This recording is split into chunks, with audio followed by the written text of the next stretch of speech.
She caught the great heartwood beam as it fell, her broad shoulders taking the weight that would have crushed the child, and held it long enough for the man to pull his daughter free from the ruin. If this story moves you, do me a kindness before we go any further. Subscribe to the channel, follow it all the way to the end, because the part that will stay with you comes late, and leave the name of your town down in the comments so we can all watch together how far this story travels. Now let me carry you back to where it truly began. It began with dust. It began with a road that had forgotten the meaning of rain, and a woman walking it as if she owned the ground beneath her feet, though she owned nothing at all. Her name was May, and she had come to the end of a line. The coach had left her at a crossroads that was little more than a suggestion, and she had walked the rest of the way, her few belongings tied in a sturdy bundle on her back. The sun was a hammer on the anvil of the sky, and the land was cracked and thirsty. She was a large woman, not tall, but broad, with a thickness to her bones and a solidity to her flesh that the world had always found wanting. She was built for labor, for leverage, for holding things up, and for pushing things forward. But the world did not want a woman built for such things. The world wanted women who were whispers of silk and bone china, women who could be held, not women who could hold. Her bigness, her color, her too muchness, these were the sins she carried on her skin. She had learned early to build an armor against the stares and the whispers. She had learned the art of the still face, a placid mask that revealed nothing of the storms within. She had learned to make her eyes flat and unreadable, two dark stones at the bottom of a river. She had learned that to show hurt was to invite more of it, and so she showed nothing. Inside, she kept a meticulous ledger of every slight, every condescending smile, every door closed gently but firmly in her face. It was a heavy book, but she was strong enough to carry it. She walked on her poplin dress stained with the alkali dust of the road. Her strength was a quiet thing, not a boast. It was in the steady, ground-eating pace of her stride, in the way her back remained straight under her burden, in the calm efficiency of her movements. She had been told she was too much her whole life. Too big, too plain, too quiet, too foreign, too much for a pretty dress, too much for a polite drawing room, too much for a man to want. And so she had made her too muchness into a tool. If she was too much, then she would be too much to ignore, too much to break, too much to push aside. She crested a low rise and saw it below, nestled in a fold of the hills, the Thornstead. It was not what the advertisement in a week-old paper had promised. The paper had spoken of a prosperous ranch of opportunity. What she saw was a place whispering its grief to the wind. The main house sagged, its porch listing like a ship taking on water. The great barn, the heart of the place, had a wound in its roof, a dark gash of missing shingles. Fences leaned at weary angles, their wires slack and useless. The land itself seemed tired, the fields fallow and choked with thistle. This was a language she understood. The land talked, and she had learned its grammar of neglect and sorrow. She saw the sickness in the way the creek had been allowed to carve a new destructive path through the best pasture. She saw the desperation in the peeling paint and the broken window pane stuffed with a rag. She saw the ghost of a woman's touch in the dead rose bushes by the porch, their thorny arms reaching for a sun that no longer nourished them. This place was broken, and she, who had been told she was broken in her own way, felt a strange kinship with it. She walked down the long rutted lane, her boots making soft puffs in the dust. A man came out onto the porch, wiping his hands on his trousers. He was tall and lean, his shoulders stooped not with age, but with a weight she recognized. It was grief, a garment he wore day and night. His face was sharp-boned and weathered, his eyes the color of a faded sky. He watched her approach with a weary sort of caution, no welcome in his gaze. "Looking for something?" he asked. His voice was rough, like stones grinding together. May stopped a respectful distance from the porch steps. She did not look at him directly, but at the house, at the barn, at the whole aching picture of the place. The advertisement was for a housekeeper. "A cook," he gave a short, bitter laugh. "That was my wife's doing before. There's no money for it now." He made to turn away, the conversation already over in his mind. She did not move.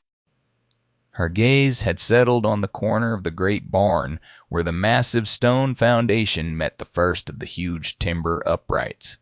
She saw the subtle, dangerous bow in the wood, the way the stones beneath it had shifted. She saw the hairline fractures spreading like dark veins. "That main beam," she said, her voice calm and even. "The one on the northwest corner. It's going to fail. When it does, it will bring the whole loft down." The man froze. He turned back slowly, his eyes narrowing. He looked from her still face to the corner of the barn she had indicated. He had walked past that corner 1,000 times, his mind clouded with loss, and had never seen what she saw in a single glance. He saw it now, the fatal curve in the wood, the strain that was slowly tearing his legacy apart. He looked back at her, at this strange, large woman who had appeared out of the dust and spoken a truth he could not deny. He saw the competence in her stillness, the knowledge that required no fancy words. "Say that again," he said, his voice quiet. "The beam is failing," she repeated, her gaze steady. "The ground is settled beneath the foundation. It needs to be braced, the foundation reset, and the beam sistered before the winter rains add their weight. If not, you will lose the barn." He stared at her for a long moment, this woman who spoke of beams and foundations as easily as other women spoke of needlepoint. He saw no guile in her, only a flat statement of fact. He was a man drowning, and she had just pointed out that his boat was sinking. But she had also in the same breath told him exactly how to patch the hull. He was desperate. He was tired. And for the first time in a year, someone had told him a truth that had nothing to do with sorrow. "I can't pay a wage," he said, the words tasting like ash. "I can offer room." "I will need tools," May said, "and access to the woodlot." And so it was settled. Her name was May. His was Silas Thorne. He did not ask where she came from. She did not ask about the ghost in the dead rose bushes. A bargain was struck on the tired porch of a failing ranch, not for housekeeping, but for salvation. The first fix was the one she had named. Silas showed her the tool shed, cluttered space smelling of rust and old oil. She moved through it with purpose, her large hands testing the heft of a sledgehammer, the edge of an adze, the balance of a saw. She found what she needed: heavy jacks, chains, good steel wedges. Jedediah, the old-timer who lived in a small cabin by the creek, watched her from a distance. He was a man whittled down by time and hardship, with one arm lost to a mill accident years ago. His remaining arm was corded with muscle, and his face was a roadmap of cynical disapproval. He saw a foreign woman, a fat woman, presuming to touch a man's tools. He spat a stream of tobacco juice into the dust and said nothing. May ignored him. She ignored the way Silas watched her. his expression a mixture of doubt and desperate hope. She went to the woodlot, her eyes scanning the trees, not for their beauty, but for their strength. She found a stand of old-growth oak, straight and true. She spent the rest of the day felling a massive tree with a crosscut saw, the rhythmic pull and push a conversation between her body and the wood. The sound of it echoed through the valley, a sound of purpose the stead had not heard in a long time. The next day she began the work. She dug out the earth around the failing foundation stone, her movements economical and powerful. She set the heavy jacks, positioning them with a precision that was almost delicate. Jedediah had shuffled closer, drawn by the sheer audacity of her task. He expected her to ask for help. He expected her to fail. She worked the jacks herself, the muscles in her back and shoulders bunching under her poplin dress. Slowly, groaning in protest, the massive corner of the barn lifted a fraction of an inch. She worked with a terrifying patience, a millimeter at a time, listening to the language of the straining wood. When the weight was secure on the jacks, she began the painstaking work of dismantling the old foundation, cleaning the stones, and preparing a new level bed for them. Silas brought her water, his face unreadable. He saw her sweat-soaked dress, the dust caked on her skin, the utter focus in her eyes. He had hired a housekeeper. He had gotten something else entirely, something he did not have a name for. By the end of the week, the foundation was reset, solid and true. The new beam she had hewn, a perfect twin to the old one, was bolted into place beside its failing brother, sharing the load. The barn stood straighter, as if it had taken a deep breath. May stood back, wiping her brow with the back of her arm, and gave a single satisfied nod. Jedediah, who had watched the entire process in grudging silence, shuffled up beside her. He looked at the clean joinery, level foundation, the sheer, impossible strength of the repair. He looked at her, then back at the beam. He grunted. That'll hold.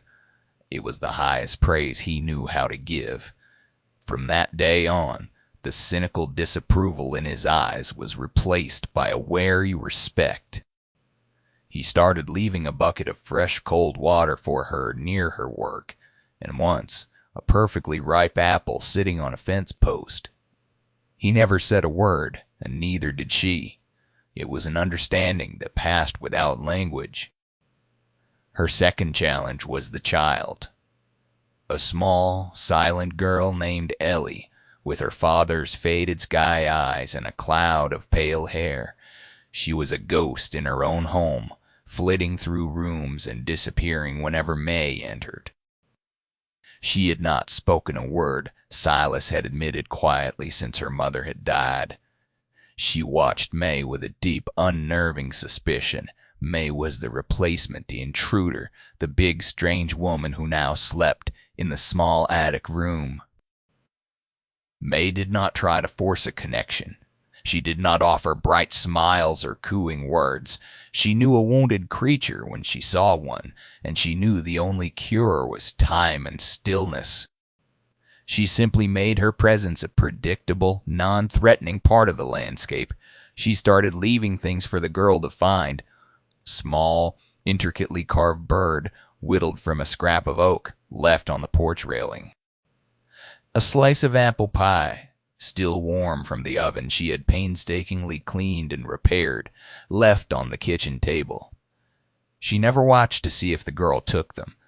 The offerings were simply there, with no expectation attached.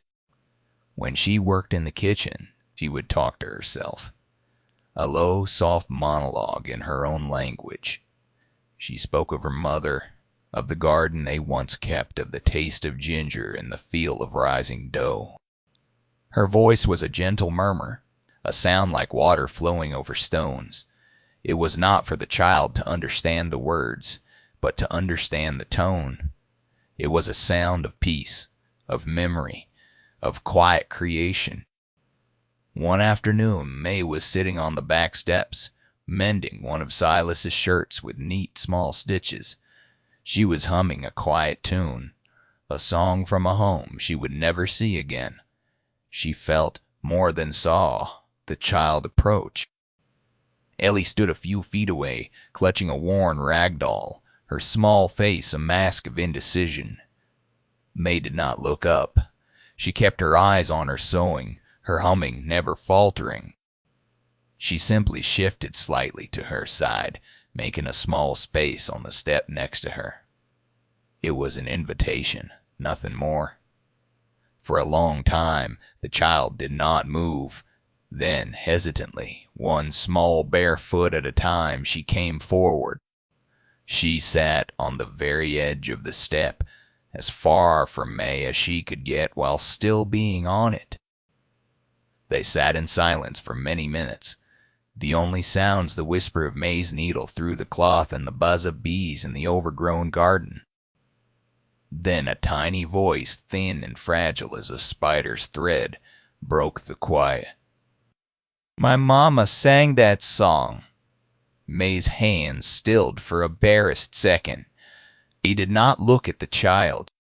She just nodded, her eyes still on her work. "It is a good song for mending things," she said softly, and she began to hum again, a little louder this time, a thread of sound to stitch the silence between them. A week later, Mr. Thornton came to call. He arrived in a gleaming black buggy, pulled by a perfectly matched pair of gray mares, a vision of prosperity against the backdrop of the Thornstead's decay. He was a soft, heavy man, his body cushioned by wealth. He wore a fine wool suit despite the heat, and his face was set in a smile that looked as if it had been put there with a trowel and left to harden. It did not reach his eyes, which were small and sharp and missed nothing. He was the town banker, the man who held the notes on half the county. Silas met him on the porch, his posture stiff and uncomfortable. Thornton clapped him on the shoulder, his voice a buttery, benevolent boom. "Silas, my dear friend, I was just passing by. Thought I'd see how you were faring. We must all look after one another in these trying times." His eyes swept over the stead, noting the leaning fences and the fallow fields, but also the new, solid corner of the barn. His gaze then fell on May, who was coming from the chicken coop with a basket of eggs. He took in her size, her plain bombazine dress, her foreign face. His smile tightened. "Well now, Silas," he said, his voice dripping with a false folksy charm. "Found yourself some help, I see. A right sturdy specimen, isn't she? Good strong back for the heavy work." He looked at May as if she were a new piece of livestock, a mule to be appraised for its strength and durability. May's face remained still. The armor was in place, thick and polished. She met his gaze for a single fleeting second, and in that second she saw the rot behind the smile, the contempt, the dismissal. She gave a slight formal nod and continued into the house, the insult settling into its place in the heavy ledger she carried inside her. Silas shifted uncomfortably. "May has been a great help," he said, his voice quiet. I'm sure," Thornton boomed, already dismissing her. He steered Silas toward the porch swing, his arm draped over the other man's shoulder in a parody of friendship. "Now, let's talk about that note, my friend. I know things are tight, and the last thing I want is to add to your burden." Inside, May set the basket of eggs on the table. She could hear the murmur of their voices, the false sympathy in Thornton's tone, the weary resignation in Silas's. She had seen men like Thornton before, men who smiled while they tightened the noose, men who spoke of Christian charity while they picked a man's pockets. That night, after Silas and Ellie were asleep, May lit a small lamp in the kitchen. She had a skill the world did not see when it looked at her broad hands and strong back. Her father had been a merchant, a man of numbers and contracts. He had despaired of his big, plain daughter ever finding a husband, and so he had taught her the only dowry he could give her, the language of ledgers. He had taught her to read the stories told in columns of figures, to find the truth hidden in the neat script of a contract. Silas kept his papers in a dusty wooden box in the small office off the main parlor. He had given her the key a week before, asking her to make sense of it all. His gesture encompassing years of receipts and bills he no longer had the heart to face. Now, she opened it. She worked through the night, the only sound the soft scratch of her finger, tracing lines of ink, and the whisper of turning pages. She laid the papers out on the big kitchen table. Banknotes, freight invoices from Thornton's shipping company, receipts for seed and equipment from the general store. Thornton also owned a controlling interest in. At first, it looked like simple misfortune. Bad weather, bad prices, a run of bad luck. But May looked deeper. She saw the pattern. She saw how the interest rate on the loan had been quietly renegotiated with a complex clause after Silas's wife had died, a time when he would have signed anything put in front of him. She saw how the freight charges for his supplies were consistently 10% higher than those for his neighbors. She saw how the price he was paid for his cattle at market, a market Thornton effectively controlled, was always just low enough to keep him from ever getting ahead. It was not a grand, theatrical crime. It was 1,000 small legal cuts, a slow and patient bleeding. Thornton was not just a banker. He was a spider, and Silas was caught in a web woven from friendship, grief, and perfectly legal documents. The final thread was a lien against the water rights to the creek, tucked away in the fine print of the last loan extension. If Silas defaulted, and he was being carefully engineered to do just that, Thornton would not just get the land. He would get the water, the lifeblood of the entire valley. As the first gray light of dawn touched the window, May sat back, the papers arranged before her like evidence at a trial. She now understood the trowel smile, the false friendship. It was the anesthetic applied before the surgery. She felt a cold, hard anger settle in her belly. It was an old, familiar feeling, the anger of the underestimated, the righteous fury of the overlooked. They saw a beast of burden. They would learn she was a mathematician. She waited until Silas had finished his morning chores. She found him by the corral, his shoulders slumped as he stared at his small, thinning herd. She stood beside him, her presence quiet but unyielding. "We need to talk," she said. He followed her back to the kitchen, his face drawn with worry. He saw the paper spread across the table, and a deeper exhaustion settled over him. "I know it's a mess, May." "It is not a mess," she said, her voice precise. "It is a design." Calmly, methodically, she walked him through it. She showed him the original loan and the addendum. She pointed out the freight invoices, comparing them to old ones from before his wife's illness.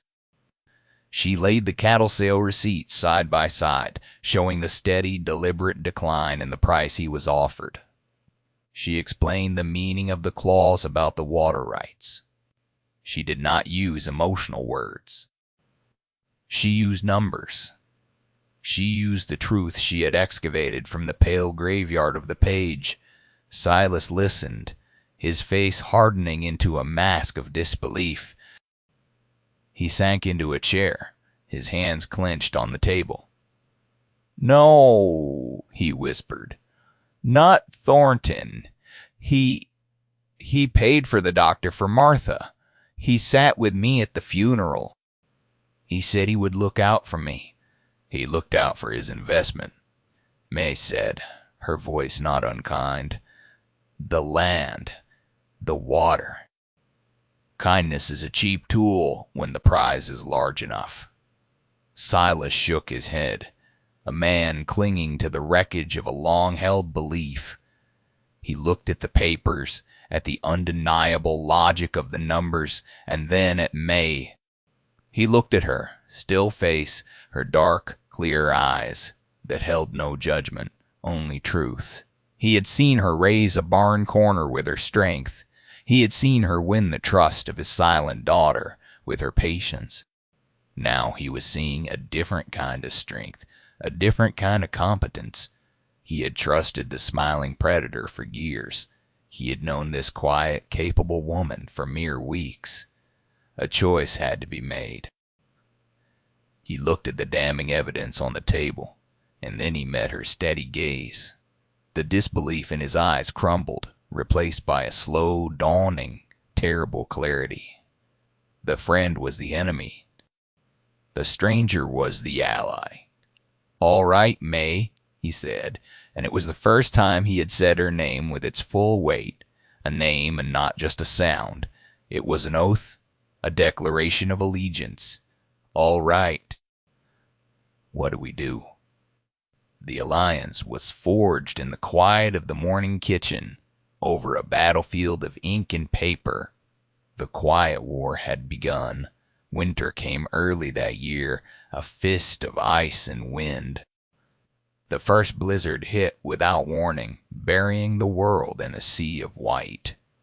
For 2 days they were snowbound, the wind howling a mournful song around the corners of the old house. On the 3rd day, the wind died, leaving behind a profound, crystalline silence and a new problem. The weight of the snow was immense. A great groaning sound from the barn sent them running. A section of the main roof, the very section May had not yet had time to reinforce, had given way. A massive tie beam had splintered, and the roof above the hayloft was sagging dangerously, threatening to collapse entirely and destroy the winter feed, their only remaining asset.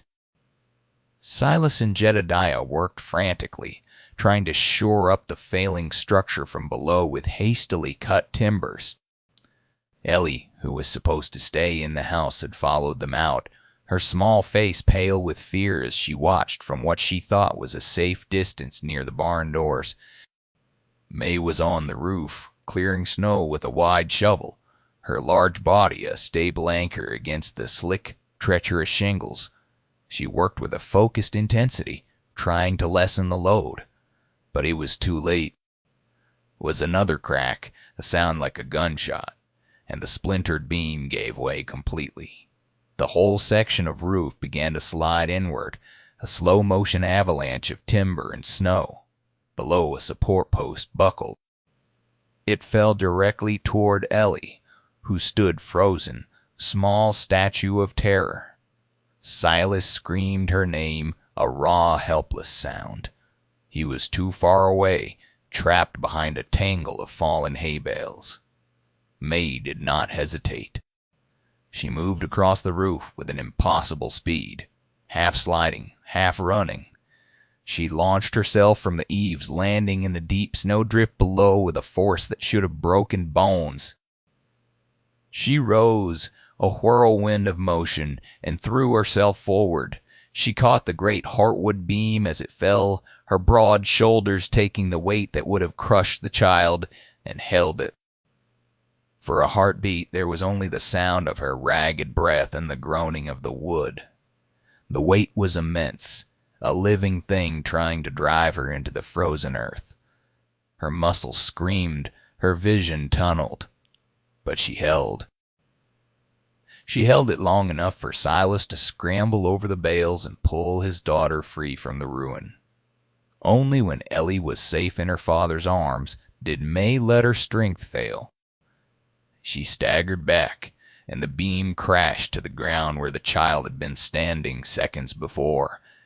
Silas stood clutching his sobbing daughter, his chest heaving. He stared at May, who was leaning against a snowbank, breathing in great shuddering gasps. He saw not just a helper, not just a capable woman. He saw a force of nature.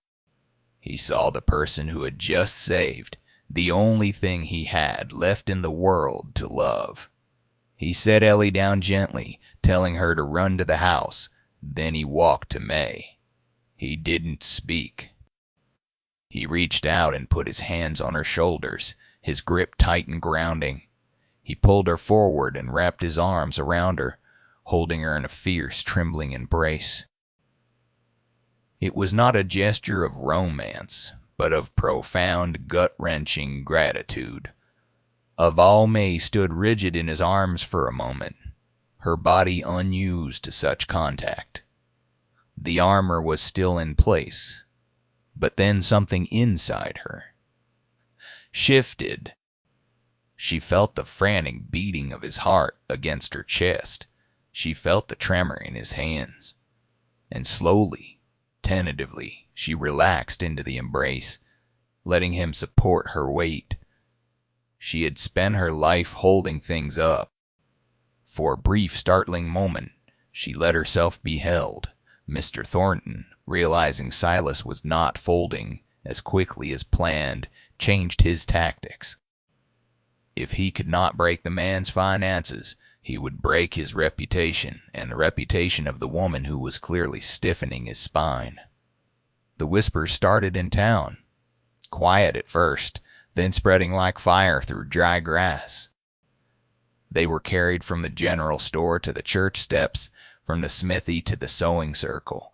They spoke of the strange, oversized Chinese woman living out at the Thornstead. They questioned her character, her purpose. An unmarried woman, living under the same roof as a widower. It was unseemly. It was a scandal. They whispered that she was a witch, that she had ensnared the grieving man with some foreign magic. They said she was after his land, that she was ruthless and cunning. Thornton fanned the flames with practiced ease, shaking his head in feigned sorrow, speaking of his concern for poor Silas and his motherless child now in the clutches of such an influence. The whispers found their champion in Mistress Albright, the wife of the town reverend and the undisputed leader of its decent women. Mistress Albright was a woman forged in righteousness and her own private grief. She had lost her only son to a fever years ago and had since dedicated her life to upholding the moral purity of the town, a fortress against the chaos that had stolen her child. She heard the rumors about May, and she saw a threat to the proper order of things. She arrived at the Thornstead one afternoon, her back ramrod straight, 2 other women from the church flanking her like soldiers. She found May in the garden, patiently untangling the neglected rose bushes, her large hands gentle on the thorny stems. "We have come to speak with you," Mistress Albright announced, her voice crisp and cold. May rose slowly, wiping her earthy hands on her apron. Her face was still, her eyes calm. She did not invite them in. She simply waited. "Your arrangement here is a topic of considerable concern in town," Mistress Albright began, launching her attack. "It is not proper for a woman of your sort to be living here with an unmarried man. It sets a terrible example. It is a stain on this community. For the sake of the child and for the sake of decency, we must insist that you leave." May listened without expression until the woman had finished. The old anger was there, familiar coal in her gut, but she saw something else in Mistress Albright's face, beneath the rigid piety. She saw the hollowed-out look of a pain that never healed. She saw the ghost of a lost child in her eyes. Instead of defending herself, May looked at the dead rose bush she had just been tending. "This one," she said, her voice soft. "It is a Seven Sisters, very old. It looks dead, but the root is still alive. With care, it can bloom again." She looked up, her gaze meeting Mistress Albright's. "Grief is like that. It can look like the end of things. It can make you want to build walls to keep everything out, so nothing can hurt you again." Mistress Albright flinched, as if struck. "I don't know what you're talking about." "I had a younger brother," May continued, her voice a gentle murmur. "He was small and bright as a new coin. A fever took him when he was 5. My mother, she never stopped cleaning the house after that. She said if she kept everything perfectly ordered, perfectly clean, then the sickness could not get in again. She built a wall of soap and righteousness, but the hole was still there. The quiet was still in the house." The two women behind Mistress Albright shifted uncomfortably, but the Reverend's wife was frozen, her face pale. The armor of her piety had been pierced by an empathy so sharp and unexpected it left her breathless. This foreign woman was not a monster. "She was a mirror. You cannot build a wall high enough," May said, her voice full of a sorrow that was both ancient and immediate. "The pain is already inside. The best you can do is tend the garden. You find what is still alive, and you help it grow." Mistress Albright stared at her, her carefully constructed certainty shattering. She saw the truth in May's words, the truth she had been running from for years. She saw a fellow traveler in the barren land of loss. Without another word, she turned and walked away, her entourage trailing behind in confused silence. She left not as a conqueror, but as a woman who had been profoundly and irrevocably seen. The climax came 2 weeks later. Mr. Thornton, his patience exhausted, decided to foreclose. He called a public meeting on the steps of his bank to announce the auction of the Thornstead. It was a performance of civic duty, his face a mask of sorrowful regret. He explained to the assembled townspeople that he had carried his friend Silas for as long as he could, but business was business. He was in the middle of his speech, his voice dripping with false sympathy, when May appeared. She walked through the crowd, which parted for her as if for a ship's prow. Silas was with her, his face grim, but resolute. Jedediah followed a few steps behind, his one good hand resting on the handle of an axe in his belt. May stopped at the foot of the bank steps. She was holding the ledger box.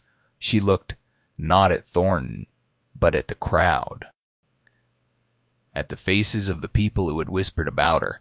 "Mr. Thornton speaks of friendship," she said, her voice clear and strong, carrying easily in the still air. "I will speak of numbers, for numbers do not lie." She opened the box. She took out the first loan document. "On this date," she began, "Silas Thorne signed a note at 5% interest. A fair rate." Then she held up the second. "And on this date, 1 week after the death of his wife, he signed this addendum. The rate was changed to 9%, compounded monthly, with a penalty clause for any payment more than a day late. Clause written in print so small, a grieving man would not see it." A murmur went through the crowd. Thornton's smile faltered for a second. This is a private business matter, he blustered. May ignored him. She held up a stack of freight invoices. These are the freight bills for Silas Thorne.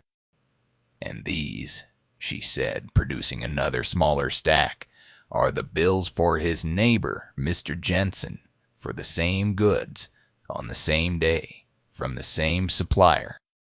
Mr. Thorne was charged 10% more every time. The murmur grew louder. People were looking at each other, and then at Thornton, whose face was beginning to mottle with color. And here, May said, her voice ringing with cold clarity, are the cattle receipts, showing how the price paid to Mr. Thorne and only Mr. Thorne dropped by 1/4 pound in 6 months, while the market price in the city went up. She held up the final document. And here's the lien against his water rights. The rights to the creek that feeds half the farms in this valley. When he takes this land, he takes your water. The crowd was no longer murmuring.